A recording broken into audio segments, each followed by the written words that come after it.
finally, through a series of opportunities to grow up, one of those going to Ranger School, finally made me realize, hey man, this is no shit. Like you are a leader of people whose lives depend on you making good decisions.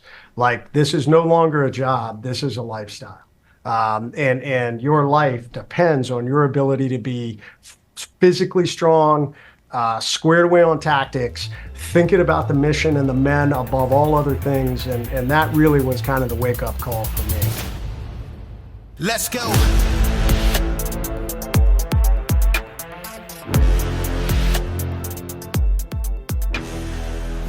Welcome to Citizen. We've got a special guest today, former Navy SEAL Jason Redman. How's it going? Good, brother. How are you? I'm living the dream. You know, it's not 10 degrees in Texas anymore. People can't handle it here. Well, yeah, I was just there, so I didn't think it was too bad, man. No, it wasn't that bad. I'm back in Virginia. It's about, I think we're at about 20. I don't know. We were like 25 last night. It wasn't too bad. Yeah, it's not bad. Well, I mean, you got the wind coming off the water up there, though. That can get a little brutal. It is what it is, man. You know the deal. Yeah. It can always be worse. Well, you're wearing a stocking cap inside, so. Well, that's because this is our old office. We just bought a new one. We're heavy. Literally, I was moving this morning. We're putting furniture together, so we have no heat in our old office. Oh, word, yeah. We've been dealing with that here, actually, lately. So let's get into it. Before we get into, like, whatever you've got, all the stuff you got going on now, let's go back in time a little bit and talk about how it is you ended up in the Navy in the first place. I ended up in the Navy. I always wanted to go in the military. I was always interested, or started to become interested at a young age in special ops. Heard about the SEAL teams and was like, that's what I want to do. Will admit I almost didn't join the Navy just because the Navy recruiter, when I first went in there, was a total dick. And almost joined the Army. Literally went to MEPS for the Army. I was going to go Ranger. And I ruptured my eardrum when I was a kid. So the doc took one look at my scarred eardrum and said, hey, there's no way you'll ever be able to equalize. I'm disqualifying you, which wasn't true. I'd done that before. So he actually did me a favor because come full circle, new recruiter came in, ended up joining the Navy and going to the SEAL teams. And you come from a family that served the country, right? I mean, like your grandfather, and his brother, your like a lot of people in your family before you had served. Yeah. I came from a family of service. My grandfather definitely grew up hearing a lot of his stories. He had flown a B-24 in World War II, highly decorated, Defense Flying Cross, I think 7 air medals. Never got to meet him. He passed away before I came along, But yeah, I originally wanted to be a pilot, and then later found out about special operations and said that's what I want to do. And your dad was an airborne instructor, is that right? Yeah. Yep. A black hat. I mean, that's it's good to have one paratrooper in the family at least, I think. Yeah. I grew up. Actually, he had a DMRO'd parachute that I used to play with when I was a kid, and I thought it was so cool. Yeah, a lot of people try to. I mean, it's very common on your last jump to bury your jump wings in the drop zone, but a lot of people also try to steal that silk from the parachute and get it out of there too. Not as easy. That could have been my dad. He might have said, "Hey, we I got this from DRMO, but we all know how that works." Oh yeah. Well, there's only one thief in the military. Everybody else is just trying to get their shit back, right? Of course, acquire. Yeah. You're an acquisition specialist. So. Tell me about your time on the teams. You entered in the early '90s before the GWAT, right? What was it like before the GWAT in the '90s? What were you guys up to? We trained a lot, and definitely coming off the heels. We trained hard and we played hard, and I think in some ways there was good in that. I think there's a balance. I definitely bought into this mindset of, hey, I'm going to party like a rock star, and had a lot of fun in those early years. But there was a lot of training. We trained and trained and trained, and obviously there wasn't a whole lot going on in the world.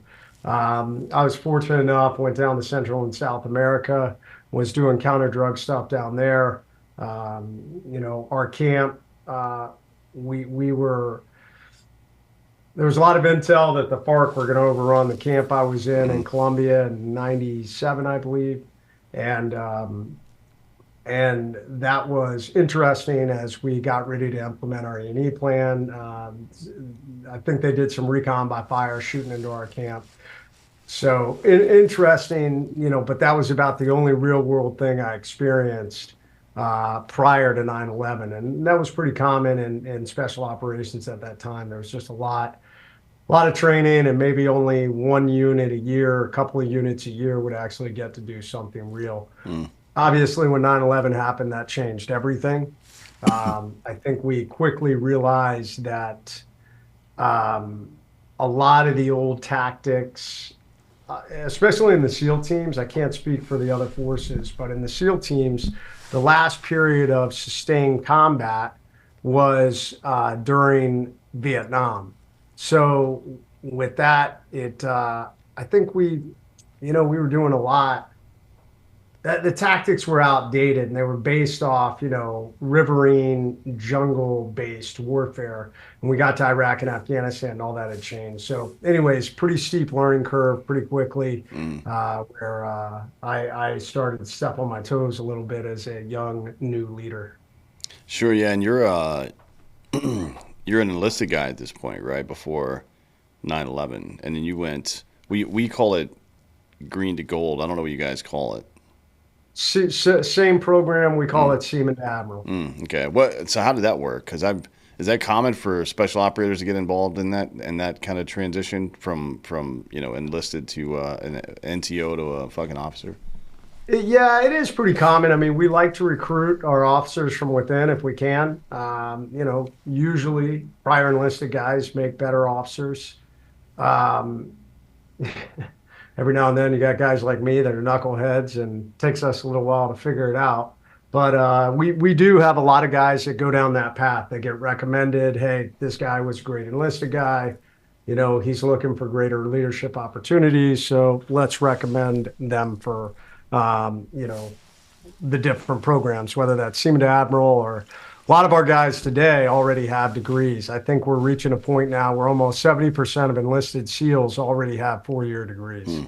So now it's just encouraging them to go to OCS if that's the pipeline they take. Sure. And what made you decide to do it? You just wanted more responsibility, or what was the difference for you, I guess?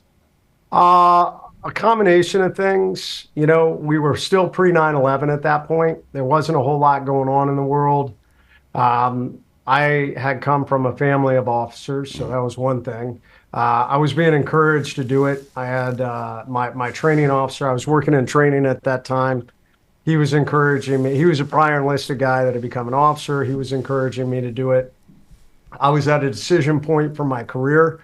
It was either screen for our next tier team, which I was definitely looking at, although I had recently met my wife and we were getting married. So that was kind of the decision point. Pre 9/11, not a whole lot happening. So that's what made me decide, why don't I go down this path, become an officer? I could always go over to, our tier 1 unit later. And then the war kicks off, though, right? I mean, it's the operational tempo for all of SOF and a bunch of conventional forces as well. Certainly mine, the 82nd, we deployed constantly. A couple other units, I think the 101st deployed quite a bit as well, and then Rangers and shit.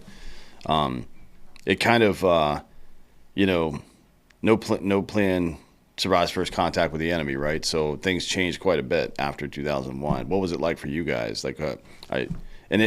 Frankly, it took us a while to catch up as well. All of our field grade officers had never been in any kind of combat before, for the most part, right? Except for maybe some colonels and generals who had been involved to some degree, maybe in Gulf War or Vietnam, right? But those are very different types of conflict. We weren't going house to house. We weren't fucking fighting insurgencies and shit. As a matter of fact, I think the most probably the most experience we had counterinsurgency wise was stuff down in South America, probably that you guys and some others that were doing, and then maybe in Serb Kosovo area, right, to some degree. Yeah. But that was pretty Yeah. much it, right, for anybody that was in the active service at the time. And it was there was very little institutional knowledge. You know what I mean? It was not a good thing. So what was it like for you guys? Because you're operating at a pretty high tempo over there. It was the same. I mean, like we said, I think guys quickly figured out, boots on the ground. I think we had some first SEALs into Afghanistan at the end of 2002. And they quickly figured out that we just had big gaps. I mean, you nailed it. We had not encountered any warfare like that. We were very deficient on our mobility operations, which became a critical part of the war. We definitely needed to ramp up our close quarters combat and our urban warfare. So a lot of that started to change. And guys were coming back and saying, hey, this doesn't work. So really, I would say probably the greatest rewrite of our tactics occurred between the end of, probably the beginning of 2002 all the way until, probably 2005. And I was gone during that time. I got picked up for the commissioning program in 2001. So literally I started school before 9/11. 9/11 happened. And then, all my friends were going off to war. And then I came back in May of 2004, stepped back in. Probably at that point, about 50% of the SEAL teams had combat experience. I think in the new platoon, I stepped into about half the platoon had combat experience. But it was the leadership's goal to get the SEAL teams 100% combat experience over the next several years. And that led to a very high op tempo. That led to pretty heavy training tempo. But it also led to, I think for new guys, it was good. They were coming in and they were stepping right into this opportunity to go to war, an opportunity. They were getting some of the most cutting edge tactics. Guys were coming back and saying, hey, this is what you need to do. This is what you need to train to. Guys like me that had been in for a while, sometimes, if you've learned bad habits, you have a tendency to hang on to those or those tactics. And so I stepped in trying to be a new leader on top of trying to learn tactics and was kind of stepping on my toes through that. Yeah, it happens. Good NCOs that will fucking rein you in if you've got good NCOs. But it's interesting to me. You went from in the '90s, basically, being Charlie Sheen, right? Just running and gunning, doing stuff, stealing your own car back from a tow company, whatever, right? Playing golf, just being a crazy person, right? To now it's gotten serious and not just. I'm sure, like a lot of people who I know who were in before 9/11 and persisted afterwards were like, it's been described to me a lot of times where this like, maybe anger is not the right word, but something welled up in them. They're like, fuck these people. We're gonna go do this shit now, and they became a serious person after that, right, in all parts of their life, including like their relationships and stuff, and that transition from, an operator who is, that's my job, it's something I do, whatever, 9 to 5, and then I prepare for it and stuff like that, to this is my fucking life 24 hours a day now. It's that one of the things that both causes and makes worse post-traumatic stress is the heightened stress for prolonged periods of time without any kind of break or recovery period, right? So now you're going into it and you get in that place mentally, and then the high op tempo deployments start, you get to that place physically as well. What's that like? So I'd love to say that clicked in immediately. For me, I had to fuck up and hit rock bottom before that finally kind of fell into place. I think I was still kind of hanging on to the 9 to 5, work hard, play hard mindset as a new officer. And it probably didn't help that, I knew a lot of the guys in my platoon. Oftentimes when a guy is enlisted, he's an East Coast guy. Most guys have a tendency to stay on one coast or the other throughout their career. I was an East Coast guy my whole career. A lot of times West Coast guys stay West Coast. So what will happen is if you're an enlisted East Coast guy, usually when you get commissioned, they'll send you to the West Coast. So now you're working with guys that you don't really have relationships with. Um, they needed officers on the East Coast, so I ended up staying.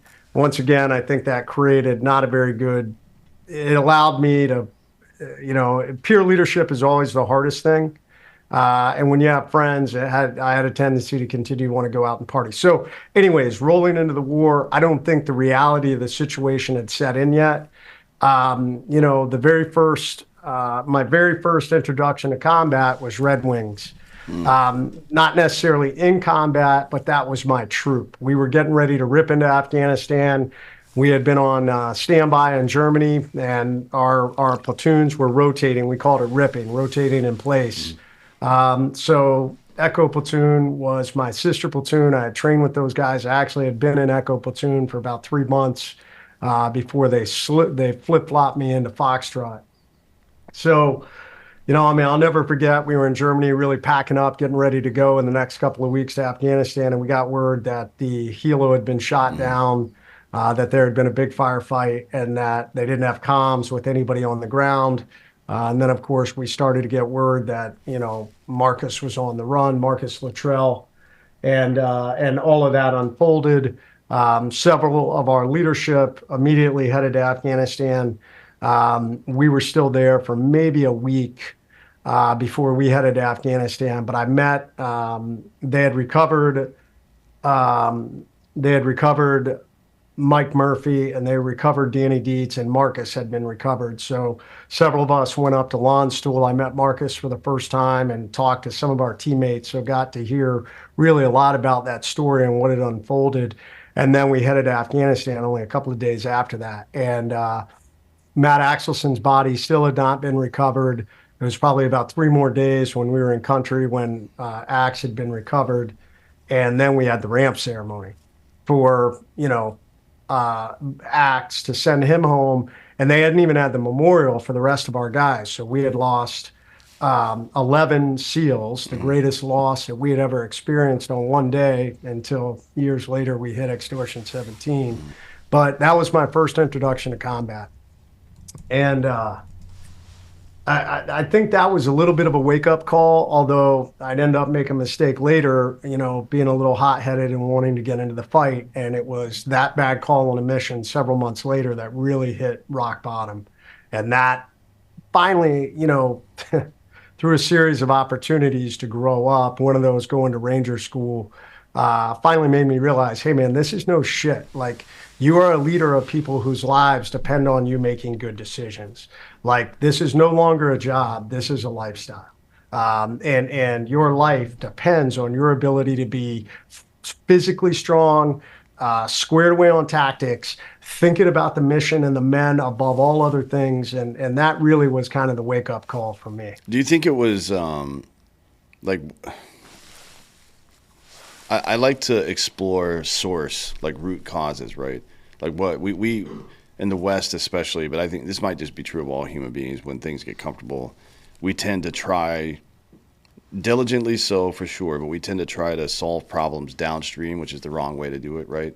Like we have old adages about this, an ounce of prevention is worth a pound of cure, right? Do you feel like in that moment when it's becoming real to you, when you're seeing Marcus laid up in the bed, when you're seeing fucking flags draped over caskets of buddies of yours and shit like that, does the motivation change? Like, and did it follow you not just from deployment, but back to the gym when you got home, back to the range when you got home and shit like that? Is it always in the back of your mind? Because that's how it was for me. Yeah, and it followed me onto the battlefield. I wanted to get into a fight. I wanted to take the fight to the enemy. The bad call that I made, we were in an Overwatch position. I was running a team of snipers, a javelin crew, and a machine gun crew, holding the high ground as we pushed another assault team down through the valley in southern Afghanistan, very heavily controlled Taliban territory, an area where they had a lot of issues with the Taliban down in the Helmand province, south of Kandahar. And right off the bat, we landed and our guys got into a gunfight, and I wanted to get into the fight. I was up on this high ground, and I held the high ground until later in the day when our guys got into another firefight. And I took it upon myself I saw an opportunity. I wanted to get into the fight. It was a bad call. Um, Giving up the high ground, and I needed to move down Mm. almost 1,000 feet to connect with another element that was, you know, at least a click, if not a click and a half away. So it was just a bad call. But yeah, I wanted to get into the fight. I wanted revenge for our teammates that had died, only a couple months earlier. So unfortunately, as a leader, you can't let your own desires cloud your decision making because, that situation really could have turned out differently. I could have taken me and my machine gunner down into that valley. I mean, it was riddled with Taliban. We didn't know where all the caves and fighting positions were. We could have gone by a cave and a fighting Mhm. position where they would have had us. They would have had the drop on us and just smoke checked us. So now we would have added multiple problems to already a problem filled situation. Guys on the ground taking fire. One of the Afghans we had been with was wounded. They were taking fire from multiple sources. So, yeah, combat is complicated. And, definitely you need cool-headed leaders who understand and are communicating through and don't let their ego get in the way. And I let my ego get in the way.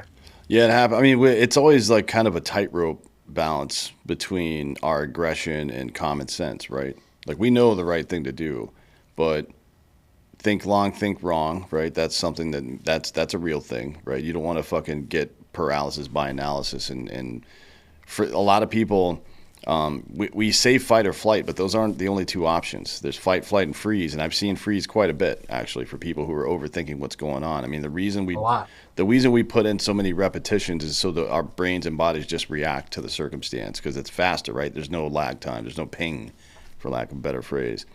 And I wonder, like, through those operations, especially once you become an officer and you're in command of some of these operations, how do you learn to balance your aggression with your common sense? Because it's good to be aggressive. Violence of action is really important. You know what I mean?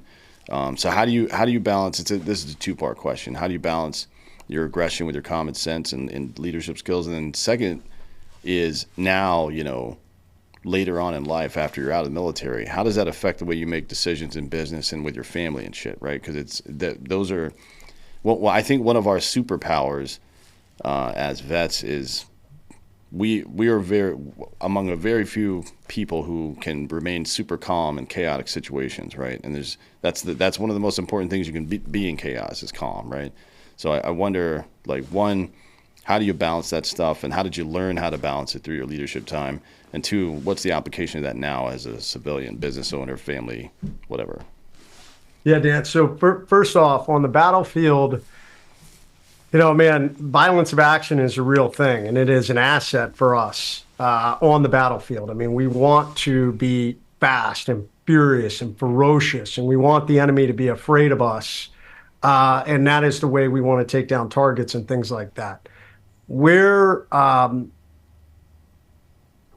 you have to be careful. I remember one time on a target, and even and I know that the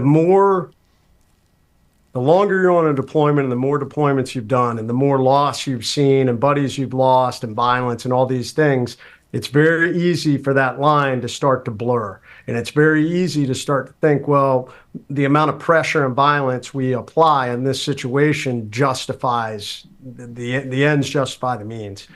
I remember we were at the end of our deployment, the last deployment before I got wounded in '07, and a very heavy deployment. We conducted over 80 direct action missions, um, got into a lot of gunfights. We lost multiple guys on that deployment from our sister troop up in Baghdad.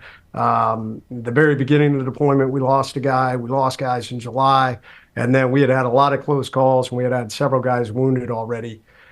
And I remember we were taking down a target to go after a sniper, and there were a lot of fighting age males on this target. Everything basically said we were at the right place, but we couldn't get any information. And the guys were leveling up the pressure that we were placing on these guys. And finally, my chief came up to me and was like, "Hey, man, we need to throttle this back." And he was right.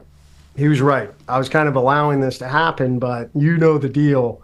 You have to be very careful, uh, because at what point have you now crossed the line where all you're doing is creating more terrorists? People who were might have been sympathetic to you, now they're like, these motherfuckers came in the middle of the night, they kicked down my door. I didn't even care about their cause. I just tried to stay neutral. Now I hate these guys and I'm joining the other side. So that was a great example of a night that finding that balance. You need to be hard, you need to be direct, but at the same time, you got to respect the fact, that not every one of these guys are bad guys. Some of these are people that are just trying to make their way in the middle of a war. On the Yeah, business, for go sure. ahead. Yeah, that's good. That's 100% true. Like when my unit got popped into for the surge. We were the first unit deployed in the surge in '07 in Iraq, and we certainly there was quite a bit of like Iranian backed terrorism going on, but the vast majority of the shit we did was like we were almost like police to some degree, right? Because they were running like real estate scams to fuck over Sunni or threaten them and kill them just to get them out of their houses because they wanted to. They were trying to expand Sadr City, basically. They wanted to make Sadr City bigger. They wanted a Shia foothold right there in Baghdad. So, yeah, it's like some dude is just poor.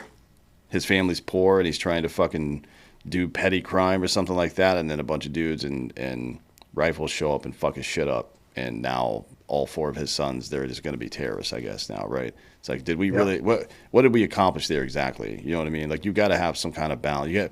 Even though you don't like what's going on, or, as a human man, an American human man from America, you're like, well, this isn't right. This dude's a criminal shitbag. He's victimizing other people. But that's not my job to go deal with that. It's really hard to fucking look past that shit and just do your job when you see people getting victimized around you. Well, that's the thing. And a lot of guys, and I see this frequently from the war, they're like,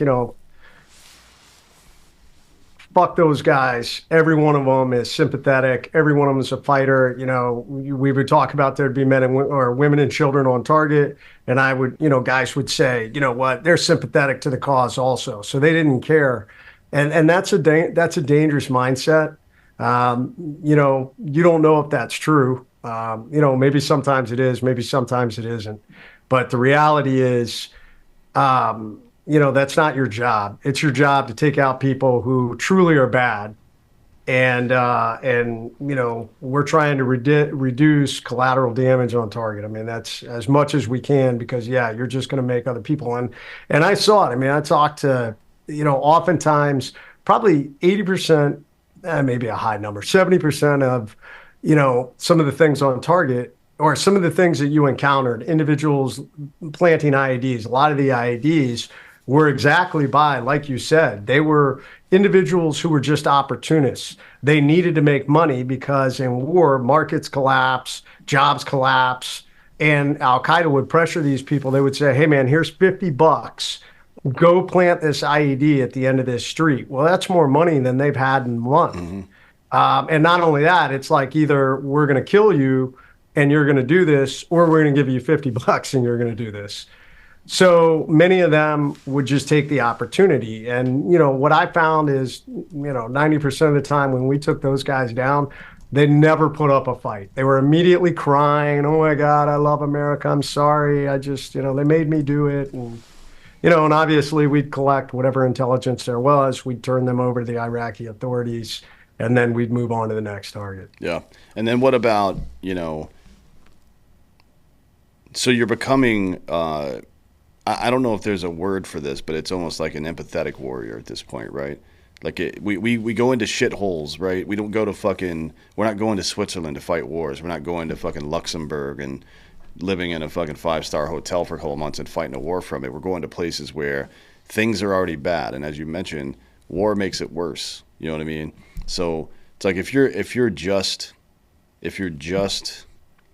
a hammer, then everything's going to be a nail, right? And it's not right. It's not okay to do that. It's understandable. I'm not saying it's not understandable, but it's not right. Like, you got to be better than that, right?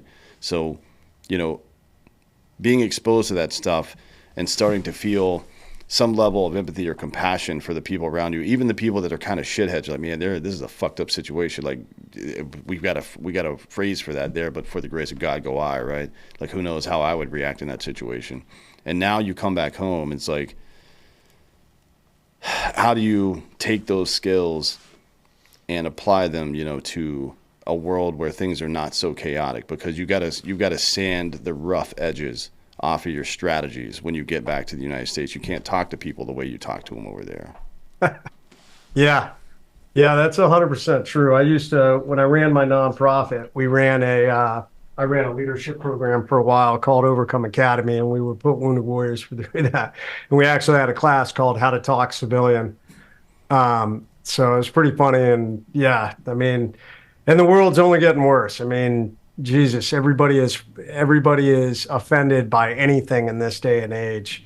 So, once again, I think life is about strategy. And sometimes you have to play the game. Now you got to play the game in your favor, and you got to make sure that you're not totally compromising who you are in that scenario. I mean, that's, later we can talk about politics, because I think that's where the system has totally collapsed. But on the business side, it became, okay, what are the things that I have that provide value? And for me, I had made mistakes as a leader, and I had learned a lot from those mistakes. I had to recreate leadership strategies for me. Obviously, from the injuries that I sustained, I'd become very resilient, had become a name for that. So that became the business that I got into, with speaking, leadership training, and resilience. Fast forward multiple years, over the last 2-3 years, we have started to expand beyond just a speaking company and into investing in entrepreneurship. And where I think the military background has given me tremendous advantage is risk taking. Because I look at, like, for example, I just bought a $3 million building. And we're launching a new business out of it. It's a pretty big lift for us. It was a pretty major, took about 6 months for us to close this deal and to make everything happen. It ended up being a lot more money than we had intended to bring to the table. I feel like it was very difficult working with the bank. And I had a lot of people say to me, "Hey man, are you afraid? Man, oh my God, the risk that you're taking." And I said, well, not really. I mean, my wife and I are afraid. I mean, what's the worst? I'm not going to die. No one's going to shoot me if this fails. So beyond that, then guess what? I'm willing to lean into this and put the work in and grind and make this work. And I think I meet a lot of people out in this life that are so afraid of the unknown that they're unwilling to live their life. They're unwilling to take any kind of risk. And man, one of the biggest things that we learned is, in this career, we take calculated risks. We plan it out. We look at, okay, hey, if I'm going to jump out of an airplane or I'm going to take down this target, what are all the things that I can stack the deck in my favor? And those are things that we have done in our business. Safety nets in place, if you will. Does it guarantee success? No. But what's the worst? I mean, that's kind of how I look at it. And that's enabled me really to grow exponentially in the last several years with our business. And what about your family? Like, how is that leadership? Because for me, the way I deal interpersonally with people, when I first got out and kind of got back into the real world, it was a challenge for a long time, because I was still speaking to people like they were my fucking soldiers. You know what I mean? Which is not, most people are not receptive to that. Over time, though, just, and part of it was trial and error, certainly, but over time I kind of learned how people are motivated a little bit differently. Like individuals, you might talk to 5 people and each one of them need to hear the same thing but a different way, right? And I think that's a really good leadership skill to learn for anybody, whether you're in the military business or any other kind of venture, but especially with your family at home, right? Because you're going to have a couple of kids and a wife, and you can't talk to all of them the same. There's not some uniform code of military speak that you can use on your fucking family, right? And not just the way you speak to them, but the way you support and challenge them simultaneously, especially your kids, right? Because you don't, this taking calculated or managed risk at the young age with parental supervision is statistically shown to make much more resilient kids as adults, right? Like they're so much more resilient that not only are they more resilient, but they're happier and they're more successful in business ventures and their relationships going on. So how do you map that onto the kids? What was it like for you, I guess, mapping it onto kids and shit? For us, I think one of the great things is my wife and I were very aligned. I mean, I'm very fortunate to have an amazing wife. When you say aligned on what exactly, just out of curiosity? Pretty much everything. Okay. Probably we run our business together, our family together. We were aligned on how we raise the kids, on the path forward in all those things, on our goals, on our dreams, on where we were going, and I think we had a very strong relationship. Not even I think, I know we did. And that is what enabled us, in my opinion, to raise strong kids. I mean, my kids are all young adults now. My youngest is in college now, just started college. So technically we're on the path of empty nesters. A lot of, everybody, so many parents in this day and age are, what they call helicopter parents. They're trying to control every aspect of their kids' lives to try and create this great outcome. And I think that creates the exact opposite. It's no different than micromanaging people in a business or a military unit. It usually creates the opposite effect. When you micromanage people, you're telling them, I don't trust you, which breaks down the culture, which breaks down the efficiency, which breaks down your forward progress. So my wife and I both were of the mindset that it is our job as parents to teach our kids how to be functioning adults. So from one, we always challenged them. They always had to do something. They had to do some kind of extracurricular activity beyond just school, because we wanted them to go out and meet new people. We wanted them to have to do some hard things. And they were not allowed to quit. They had to finish it. If you started it, you had to go to the end of the semester and complete it. Right. So those were some of the things that we implemented. And the other things, they didn't always, they may not have always done the things that we totally agreed with, but we let them play that out because they needed to learn how to make decisions and understand the ramifications of those decisions. So some of that had to do with dating decisions. We might not have always approved with people our kids dated, especially I have two daughters, so on that side. But, we would communicate and say, hey, we don't agree with you, but I'm not going to just flat out tell you can't date this individual. But we don't think this is going to end well for you. And usually several months would go by and it didn't. There's a couple bodies buried in the backyard. I don't want to talk about that. But no. But the bottom line, we try to let our kids make decisions and chart their path, and we supported it. And if we disagreed with it, we would tell them, but we'd allow them to let it play out. As long as they weren't doing something that would create long-term damage. Sure, yeah. But we have a phrase for that too: teach a man to fish, right? The fuck. 100%. Like, you can't like just coddle the kid their whole life and then expect them to go out and replicate. Like here are all the right things and here's how you do it. And you just set it all up for them. You do everything and they're like, all right, here you go out into the world. Like anybody that's a tactile learner has learned nothing by you doing everything for them.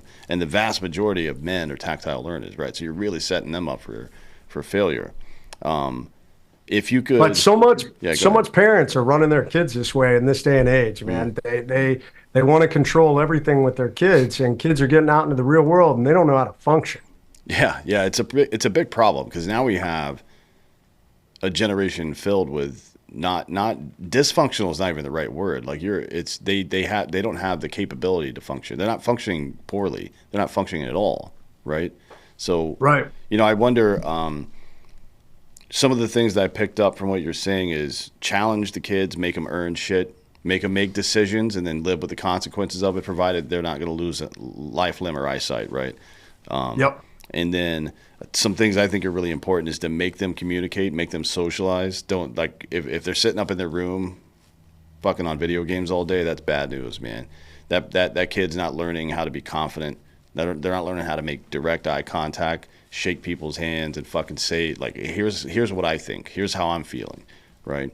Which is, I don't want to get too caught up in talking about your feelings a lot if it's a young man. I think it's good to have an understanding of that and talk about it, but you don't need to be a little bitch about it. But you do need to fucking communicate to people when they're wrong, right? This is how we keep our meritocracy intact. And you know this as well as I do. In a fucking team room, it doesn't matter if you're the newest private or whatever ensign, if you're a brand new fucking butter bar, whatever. If something's fucked up, it is everybody's responsibility to say something about it. And if you're the only one that notices, doesn't matter if you're the lowest ranking motherfucker in there, you better say something because somebody might get killed, right? So we have to give kids this confidence, and it only comes through two things. One is understanding it, somebody teaching them, right? And the other thing is doing it. That's the only way that it works, right? So I wonder why we don't do more of that. I know a lot of dudes in the military do it, but I wonder why we don't take these lessons from paramilitary organizations like we've been a part of and send them downstream into our relationship and person building. Because we do it in business. Businesses, like if you go to an MBA school, you're going to hear a bunch of phrases that you are familiar with from the military, right? The wording might be a little bit different, but it's the same concept. You know what I mean? For some reason, we haven't mapped that down onto the family unit yet, and I don't understand why. I don't either, man. I mean, we do it in my family. I'm thankful for that. So much so that my wife and I actually have a relationship book coming out in 2025, and we're specifically targeting military, law enforcement, and fire. I mean, it's for anyone, but really it's more the protector community. I call the protector community anybody from that genre. And I don't know if guys from that community have a tendency not to want to communicate with their family or what it is. But man, you know the deal. In the military, we have a super high divorce rate, same in law enforcement and fire. And, there's just a lot of skills that we can use, like you said, that we used in the military. And I talk about that in this book. We kind of applied a mission mindset to our marriage. My wife and I did. I call her the long-haired admiral for a reason. But it made for a very healthy marriage, man. We survived craziness. I mean, we survived an entire career in special operations. We survived me failing as a young leader. We survived my battlefield injuries, my retirement. We've run multiple businesses together. We've raised 3 successful kids. So learning how to, because businesses are going to come and go, jobs are going to come and go, but holy shit, man, if you can build a strong family, let me tell you what, man, as a guy who lay there dying on the battlefield, that's all you're really going to think about in the end. Yeah. And it's also like back to your point from before, what's the worst thing that can happen here? I'm not going to die because my business fails. And so you wipe that one off the map. All right, cool. Now what else can we become resilient to? And that's kind of one of the things we do during, whether it's in our operational planning or if you're on a red cell team and you're trying to shoot holes in that plan or whatever the fuck. It's like, all right, cool. Here are some obvious things that could go wrong. Now, how do I plan for that, right? And we plan for every contingency we can think of, and then we move on. Well, there's no better contingency plan in life than to have a strong family unit, right? And I don't just mean for the individual family unit, but for all of society. We've seen, like, nothing could convince me that the societal decay that we see in the West these days is directly correlated with the fucking breakdown of the family, right? I mean, it's 100%. Because that's where you learn everything. Those first 6 or 7 years of your life, where you learn how to be a good human being. Now you may be doing it just on the weekends, right? But with your dad, and then you got some other fucking asshole stepdad around or something like that. This is look, life is complicated. Bad shit happens sometimes, and the truth is you can't change the past, but the only thing you can do is take the next step in the right direction, right? So, we know all this stuff to be true. And a strong family helps support you through those times. I mean, that's the reality. I mean, we're all going to go through hard times. When you go through hard times alone, it's a lot more difficult, man. When you're standing in the middle of a storm and you think you're by yourself, that's really hard. When you're in the middle of a storm and you got some family that's there with you that says, hey, we're here with you, you're able to, it's just human nature. I mean, you can endure a hell of a lot more misery with people that are with you. For sure, yeah, and also, from a stick and carrot perspective, obviously, when you're in combat, you can't think about dying because you'll die, and you'll get somebody else killed, right? We like people always ask like, "Oh, are you afraid?" I'm like, maybe at some level, right? Maybe, I guess, but you can't. We don't think about that shit because you would just be paralyzed all the time. But I didn't have time. yeah, it's That like was what I there's too much normally shit to told do. people. Yeah, And there was too much. Yeah, exactly. I had so much going on. I never really had time to think about, oh my God. yeah, It was, man, we're taking fire from multiple positions. I need a head count. We got somebody wounded. I need a casualty collection point. Hey, where are my aircraft? All these different things. I yeah. mean, it was so busy. The moment bullets started flying, I mean, I had 25 different things I needed to track on.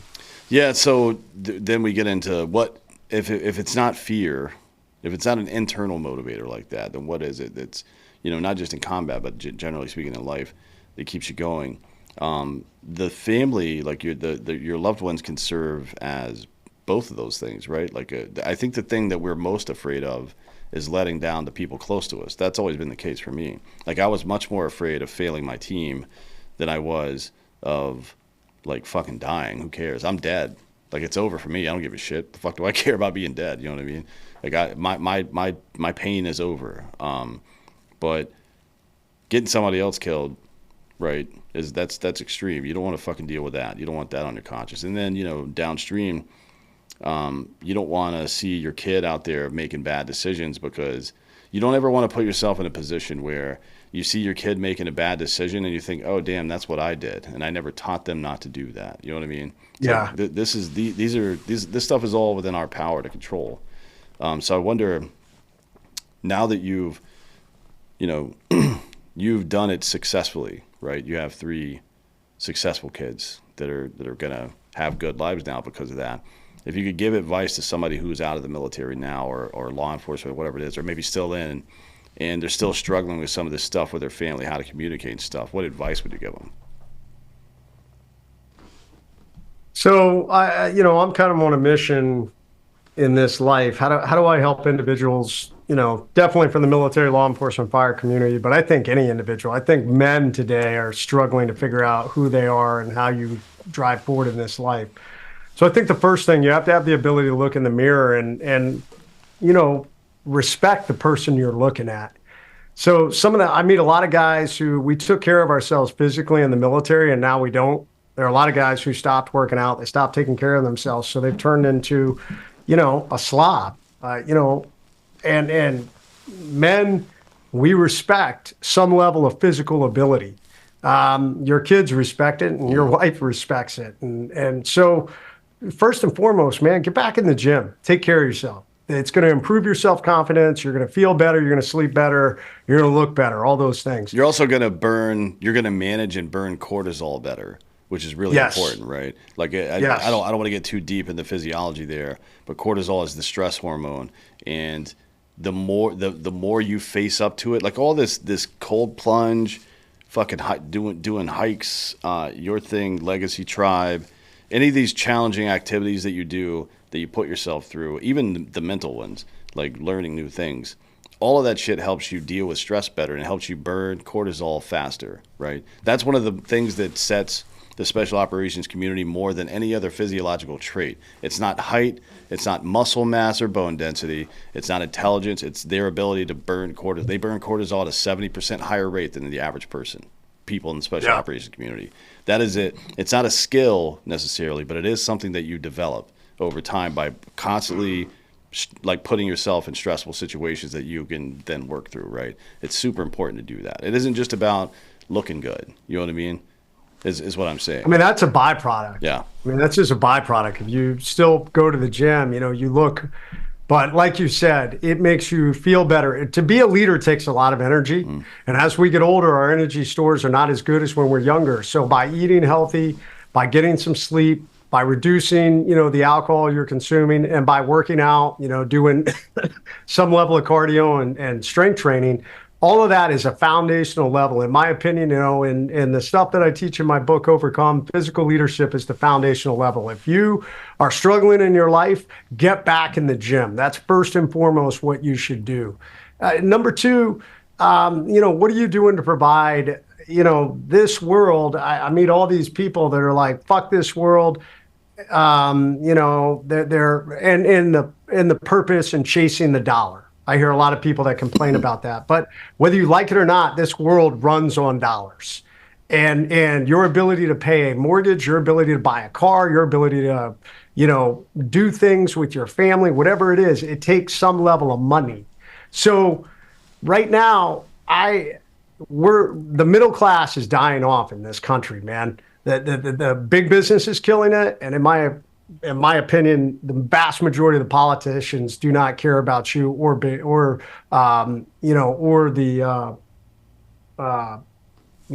America. Mm-hmm. So go out and make some money.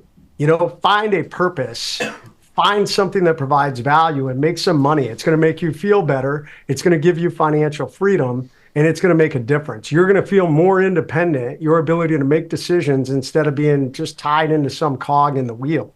So that would be my advice. Take care of yourself physically, and then start finding a path to take care of yourself financially. We're at one of the best times in the history of the world. This device, for as dangerous as it is, it also will enable you, connect with the right people. And if you have an idea for a business, in about 3 or 4 days with one of these, you could be up and running. You could have a website. You could have the ability to process payments.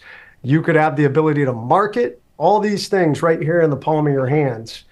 So the barrier to entry is so much less. So now suddenly you feel better about yourself.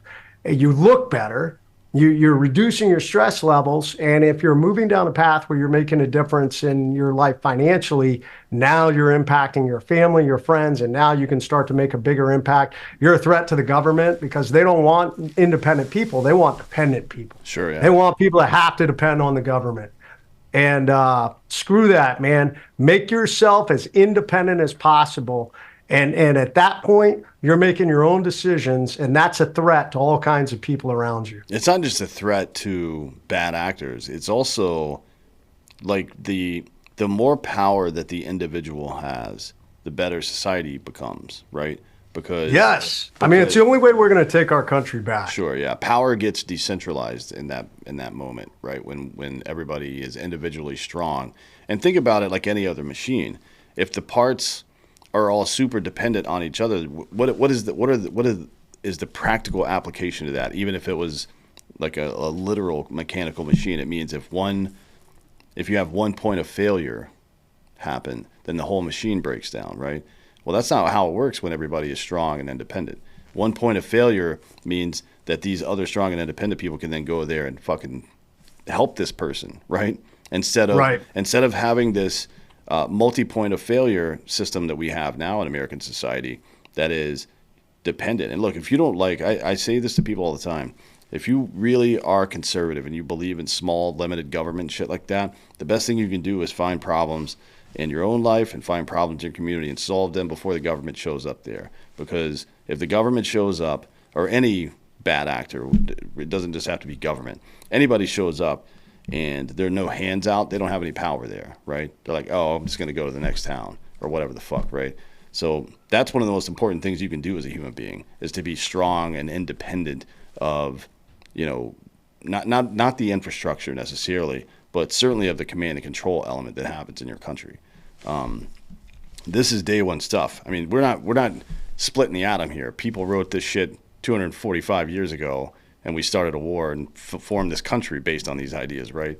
But people are losing sight of it. You know as well as I do. There's this idea that government's the answer. I mean, this idea of socialism is creeping back in. What we need is radical independence from the individual. I mean, it's not, if you, like you said, if a man can take care of himself and his family financially, and he's not dependent on all these other entities, big business, all these different things, now you're controlling your own destiny. And now you're even able to help more. The more money you make, I mean, Bedros Keuilian talks about this. Bedros has donated over $9 million just to Shriners Hospital because he wanted to make a difference with it. That is massive impact. And with impact comes a level of power and influence and respect. All of these things play together instead of just playing small and just being like, yeah, well, I'm happy with the government supporting me. Screw that, man. The government, you never know when when the government may no longer be there, or what else are they going to ask you for that level of support. Yeah, that's a big thing. So tell me about this legacy tribe then. What's going on with that? So many of the things that I just talked about, they're all part of Legacy Tribe. So Legacy Tribe is a coaching group that myself, Pedro Sculian, and Bryce Henson are a part of. We created it. And the idea is, how do we help people level up physically, personally, professionally? We want to make better family members. We want to make better leaders of families. We want to make better entrepreneurs. And we want to encourage you to continue to run that path and physically be the best version of yourself. Because we know with all those things, you're going to be more successful. Your community is going to be better. From state to national, all across the board. So that's what the Legacy Tribe is about. It is, it's a group coaching program. We meet once a week. You get each of us coaches every week. So Bedros once, Bryce once, myself once. And then we always, the fourth week, we bring in a guest coach. And we've had some amazing high-level coaches. Tonight's my night. Next week, we have 7-time Mr. Olympia, Flex Wheeler, who's going to be talking about, following a path of A, physical excellence, but B, following his dreams to achieve these high levels of success, high level goal setting. So along with that, we provide access to all our courses and programming. You get 2 meetups in person every year with fellow members of the Legacy Tribe.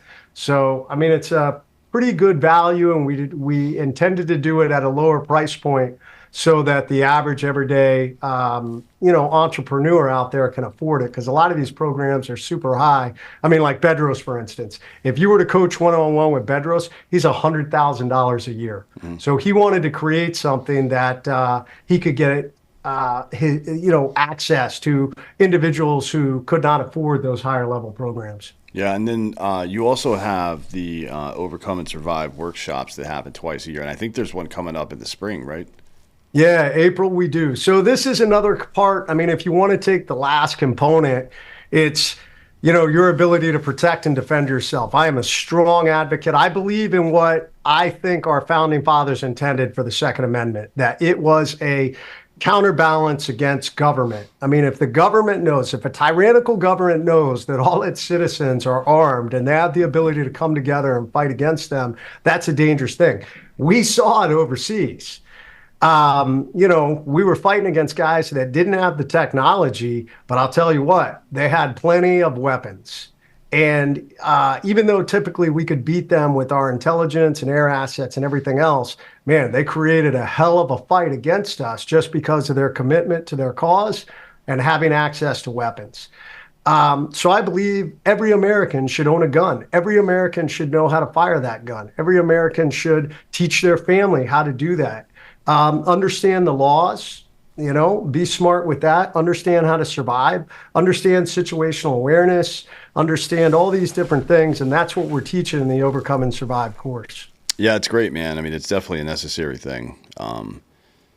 Some of it is just, we've kind of fallen into this trap where it's so obvious we don't teach it anymore. It's like, well, we don't do that. Like, there's no... the first commandment is assume nothing, right? Literally, that's the first commandment in any kind of operation. And life is an operation. It's the reason that the military works the way it does is because it's effective, and the reason that the organization and strategy from that permeate through civilian culture is also because it's applicable not just in military operations, applicable everywhere. Whether you're running a family, I'm not saying line your kids up and have them fucking at parade rest in the morning when you're fucking getting out of bed and shit. That's not what I mean. But like the organizational structure and stuff like that makes sense. So you should use it, and you should assume nothing. right? Well, Like, your kids should understand that we live in a dangerous world, and that none of the like you said, assume nothing. Nothing is guaranteed. Um, for everything that I've created, don't get me wrong, man. I've created a life for myself where I can stay in nice hotels. I go on nice vacations, and I like that shit. But I also know that it could all be gone in the blink of an eye. And I grew up poor, and the military trained me how to live out in the woods on a rock if I have to. And I've taught my kids that. I've said, hey, look, none of this is guaranteed. All of this someday, if we're not careful, this could all collapse. And we hope it won't. And let's follow the initial plan where, we build businesses and we do things that hopefully can support this amazing republic that we live in. But guess what? If it ever falls, you want to make sure that you have the ability to continue to survive and thrive.